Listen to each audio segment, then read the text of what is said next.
ನಾಳೆ ದಿನ ಬೇರೆ ಏನೋ ಆಗ್ಬೋದಿತ್ತು, ನಾನು ಅದನ್ನು ರಿಲೀಸ್ ಮಾಡಲಿಲ್ಲ ಅಲ್ಲಿ ಹಿಂದಿದ್ರೆ. ಹಾರ್ಟ್ ಅಟ್ಯಾಕ್ ಅಂತ ಹೇಳ್ತಾರೆ, ಹಾರ್ಟ್ ಇದಾಯಿತು ಅಂತಾರೆ. ಅದೆಲ್ಲ ಏನರಿಂದ ಬರ್ತಿದೆ ಅಂದರೆ ಈ ಥರ ನೆನಪುಗಳನ್ನು ನಮ್ಮ ಹೃದಯದಲ್ಲಿ ಇಟ್ಕೊಂಡು ನಮ್ಮನ್ನು ನಾವು ಭಾರ ಮಾಡ್ಕೋತಿದ್ದೀವಿ, ಸಪ್ರೆಸ್ ಮಾಡ್ತಿದ್ದೀವಿ. ಅದೊಂದು ನೀವು 100 kg ಸೈಜ್ಗಲ್ಲಿಟ್ಟರೆ ಎಷ್ಟು ತೂಕ ಇರುತ್ತೋ ಅಷ್ಟು ತೂಕ ನನ್ನ ಹಾರ್ಟಲ್ಲಿತ್ತು. ಏನು ಮಾಡ್ತಾಯಿಲ್ಲ, ಯಾರು ಸೈಜ್ಗಳು ಇಟ್ಟಿಲ್ಲ. ಆದರೆ ಆ ಫೀಲಿಂಗ್ ತೊಗೊಂಬರ್ತೀವಿ ನಾವು ಅವಾಗ ಕ್ಲಿಯರ್ ಮಾಡುವಾಗ. ಆ ಫೀಲಿಂಗ್ ತೊಗೊಂಬನ್ನಿ ಅಂದರೆ ನಂಗೆ ಅಷ್ಟು ಹೆವಿ ಆಗ್ಬಿಡ್ತು.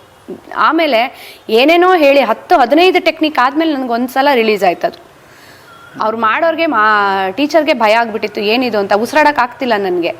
ಯಾಕೆ ಅಂದರೆ ನೋಡಿ, ಅದೇನೂ ಇಲ್ಲ ನನ್ನ ಬಾಡಿಯಲ್ಲಿ, ನನ್ನ ಬಾಡಿ ಮೇಲೆ ಯಾರೂ ಭಾರನೂ ಇಟ್ಟಿಲ್ಲ. ಆದರೆ ನಾನೇ ಮಾಡ್ಕೊಂಡಿರೋದು ಅದು ತಪ್ಪು. ನಾನು ಯಾಕೆ ಅದಕ್ಕೆ ಅಷ್ಟೊಂದು ಯಾವ ವಿಷಯಕ್ಕೂ ನೀವು ಜಾಸ್ತಿ ಒತ್ತು ಕೊಡಲೇಬೇಡಿ. ಇವತ್ತು ಹೀಗಿರುತ್ತೆ, ನಾಳೆ ಚೇಂಜ್ ಆಗ್ಬೋದು ಜೀವನ. ಇದೇ ಅಲ್ಲ ಜೀವನ. ಅದಕ್ಕೆ ನಿಮ್ಮ ಮನಸ್ಸನ್ನು ನೀವು ಹಾಳು ಮಾಡ್ಕೋಬೇಡಿ. ನಿಮ್ಮ ಬಾಡಿ ಮೇಲೆ ನೀವು ಅಷ್ಟು ವೆಯ್ಟ್ ಹಾಕೋಬೇಡಿ. ನಿಮ್ಮ ಹಾರ್ಟ್ ಮೇಲೆ ಅಷ್ಟು ವೆಯ್ಟ್ ಹಾಕೊಂಡ್ರೆ ನೀವು ನೋಡ್ತೀರಾ ಏನೂ ಇಲ್ಲ, ಈ ಮನುಷ್ಯ ಏನೂ ಜಾಸ್ತಿ ತಿಂತಿರಲಿಲ್ಲ, ಕೊಲೆಸ್ಟ್ರಾಲ್ ಇಲ್ಲ, ಆದರೂ ಯಾಕೆ ಹಾರ್ಟ್ ಅಟ್ಯಾಕ್ ಆಯಿತು ಅಂದರೆ that is not because of your life style. ನೀವು ತಿನ್ನೋದ್ರಿಂದ ಅಲ್ಲ, ನೀವು ಎಕ್ಸಸೈಸ್ ಮಾಡೋದ್ರಿಂದ ಅಲ್ಲ. ಅದು ನೀವು ಮನಸ್ಸಿಗೆ ಏನು ತಗೋತೀರಾ, ಯಾವ ವಿಷಯವನ್ನು ಗಾಢವಾಗಿ ಮನಸ್ಸಿಗೆ ತೊಗೊಂಡಿದ್ದೀರಾ ಅನ್ನೋದು ಇಂಪಾರ್ಟೆಂಟು. ಯಾವ ವಿಷಯ ಗಾಢವಾಗಿ ತೊಗೋಬೇಕು ಅಲ್ಲ, ಯಾವ ವಿಷಯವೂ ಗಾಢವಾಗಿ ತೊಗೋಬೇಡಿ, ಆಯಿತಾ?